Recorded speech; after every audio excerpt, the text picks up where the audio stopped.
أبو طارق، هل هناك بادرة من قبلكم لرأب الصدع بين العضو المؤثر وإدارة النادي تحديدا، ولنكن أكثر صراحة؟ والله شوف، في مبادرات كثيرة وفي كلام كثير، ولكن كل ما تكلم واحد يقول لك أنا ما في خالص وكل شيء تمام والله ما عندي شيء ولا موضوع. وإحنا عارفين إنه يمكن هم كأشخاص، رئيس النادي الشيخ منصور، الشيخ أبو عبد الملك، ما في فلوسهم على بعض الشيء، لكن في ناس مستفيدين من خلافهم، في ناس مستفيدين. يعني هم ما حيبرزوا إلا إذا كان الاتحاد في حاجة، وما حيكون الاتحاد في حاجة إلا إذا اختلفوا إدارة النادي والمؤثر ففي ناس يستفيدوا، يعني يستفيدوا لحاجة شخصية للأسف. ولكن أنت لما تكلمهم ما تجد إنه في فعلا في شيء يعني سلبي كبير.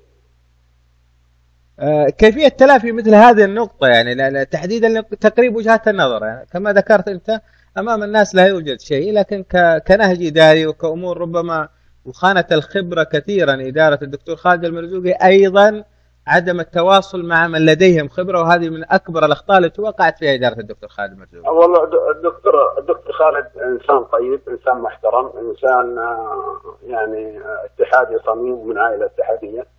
لكن الدكتور سمع من الآخرين كثيرا، وسمع يعني من ناس لهم أهداف كلنا نعرفهم، وجاء هو يعني في مرحلة يعتقد انه لو وجه الدفه جهه انه هو حيكون الكسبان ونادي الاتحاد الكسبان. هو طبعا يبحث عن مصلحه الاتحاد، لكن قله الخبره وقله المشير الناصح الامين، يعني هم الدكتور يوجه الدفه في اتجاه غلط، وتاثر الاتحاد وتاثر الدكتور وتاثر يعني الجميع بصراحه. يعني الجميع والله تاثر ودفع الثمن ولا زال يدفع الثمن، وان شاء الله انه يتوقف الدفع. أبو طارق، حسب معلوماتنا أن هناك خلال بحر هذا الأسبوع أو الأسبوع القادم سيكون لكم لقاء مع الدكتور حاتم الغامدي عضو مجلس الإدارة لمناقشة وضع الأسرة الاتحادية ربما في الرياض وربما أمور أخرى. ما صحة هذا الخبر؟ الكلام هذا حقيقة. إن شاء الله يوم الثلاثاء عندنا اجتماع في الأسرة الاتحادية كل أعضائها مع الدكتور حاتم ولا الضيوف اللي حيجوا معه، وإحنا تصور لدور الأسر الاتحادية اللي كل أسرة لازم تقوم به في أي منطقة من مناطق المملكة، وحنطلع الدكتور عليه ونشوف يعني نتبادل الآراء ونقول له اللي عندنا واللي تستطيع الأسرة الاتحادية عمل، اللي المفروض أن كل أسرة اتحادية تعمله، لأن الأسرة الاتحادية أنا أتصور لازم يكون لها دور كبير جدا، خاصة من النواحي المعنوية والإعلامية والتواصل.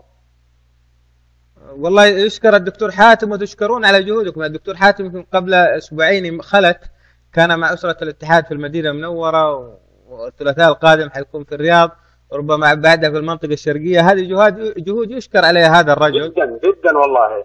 هذا شيء طيب جدا، تفعيل ممتاز. ولكن الشيء المهم انه ماذا بعد هذا الاجتماع؟ ما هو التأصيل اللي حيبقى؟ ما هو السيستم او الجهاز اللي يعني حيكون جزء من إدارة النادي الاتحاد أو من كيان النادي، بلاش من الإدارة لكن من كيان نادي الاتحاد، ويجعل من هذه الأسر شيء مفيد للنادي. قضية ما هي قضية إن أجمع لي جمهور في منطقة وأقول هذه الأسرة الاتحادية، وإذا جاء النادي نصور معاهم ونعطيهم عشاء ونعزم الجماهير. هذا دور بسيط، دور المفروض يكون أكبر من كذا جدا. يعني الأسرة الاتحادية فيها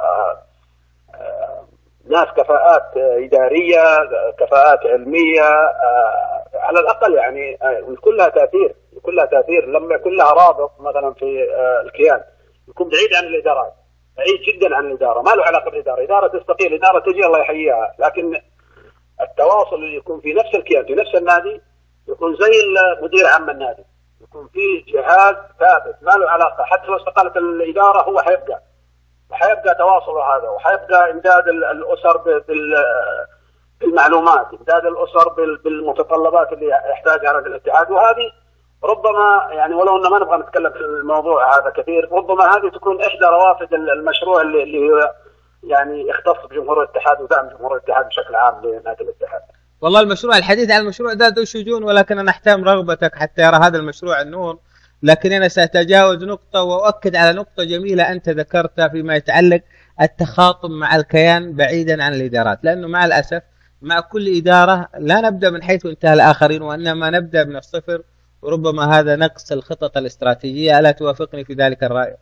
بالتأكيد يعني عالم ثالث، يعني ايش تتوقع؟ كل ما هو بس في نادي الاتحاد، عشان احنا لا نظلم نادي الاتحاد ولا نظلم إدارات نادي الاتحاد، يعني العالم الثالث كله ما يؤمن حتى بالجودة الشاملة أو إدارة الجودة الشاملة. لا يؤمن بأنه هناك الأمور، يقول لك 85% من الأخطاء أخطاء سيستمز، يعني ما هي أخطاء بشر.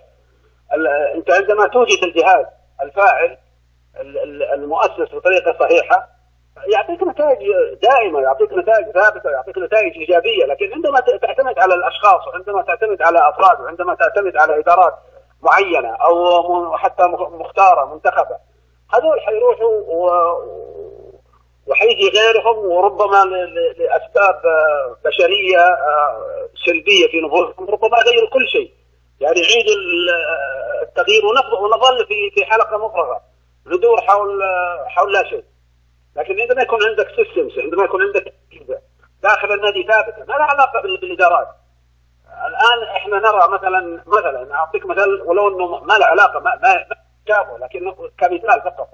عندما يأتي الرئيس الأمريكي ولا يأثر في كيان الولايات المتحدة، تدار هذا الكيان الضخم الغريب الضخم يدار من خلال أجهزة منتشرة ما لها علاقة. جمهوري جاء، ديمقراطي جاء، اوكي، له صلاحيات معينة، له حاجات معينة، لكن الأجهزة ما تتغير، فاعلة تظل هي اللي هي عصب الحياة.